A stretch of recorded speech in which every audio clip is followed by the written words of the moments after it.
শরৎচন্দ্রের সার্ধ শতবর্ষ উদযাপন।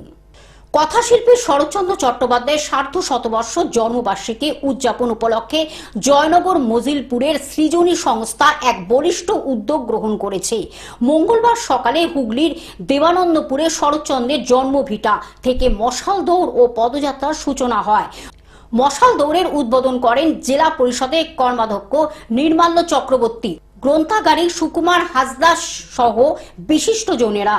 এছাড়াও শরৎচন্দ্র স্মৃতি পাঠাগারের সভাপতি, স্থানীয় স্কুলের প্রধান শিক্ষক, প্রাক্তন গ্রন্থাগারিক, গ্রাম সদস্য ও বহু গ্রামবাসী এবং কর্মসূচিতে অংশ নেন।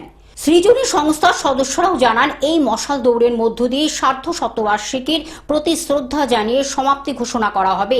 পাশাপাশি 5 দিন ব্যাপী সাংস্কৃতিক অনুষ্ঠানেরও আয়োজন করা হয়েছে।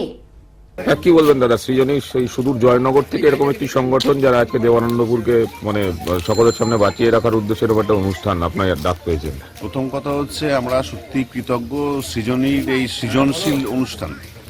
আপনারা জানেন যে বাংলার অপরাজেয় কথাশিল্পী শ্রী শরৎচন্দ্র চট্টোপাধ্যায় আমাদের অসামান্য অবদান আমাদের বাংলা সাহিত্যের ইতিহাসে। ওনারা শুধু শরৎচন্দ্র চট্টোপাধ্যায় না, আজকে খুব সম্ভবত ওনাদের 4র্থ মশাল দৌড় আমাদের এখান থেকে সূচনা হলো। আমরা কৃতজ্ঞ এবং আমরা অদূর ভবিষ্যতে ওনাদের এই বাংলা সাহিত্যের ইতিহাসে যারা আমাদেরকে গৌরবান্বিত করেছে তাদের যে ওনারা সম্মান প্রদান করছেন, আমরা তার সাথী হতে পেরে সত্যি করি। হুগলি থেকে রাজকুমার প্রসাদের রিপোর্ট, গ্লোব নিউজ। এখন থেকে গ্লোব টিভি দেখুন আপনার স্মার্টফোনেও। গুগল প্লে স্টোর অথবা অ্যাপল স্টোর থেকে ডাউনলোড করুন গ্লোব টিভি লাইভ অ্যাপ। এছাড়া জিও টিভি অ্যাপ থেকে দেখুন গ্লোব টিভি লাইভ।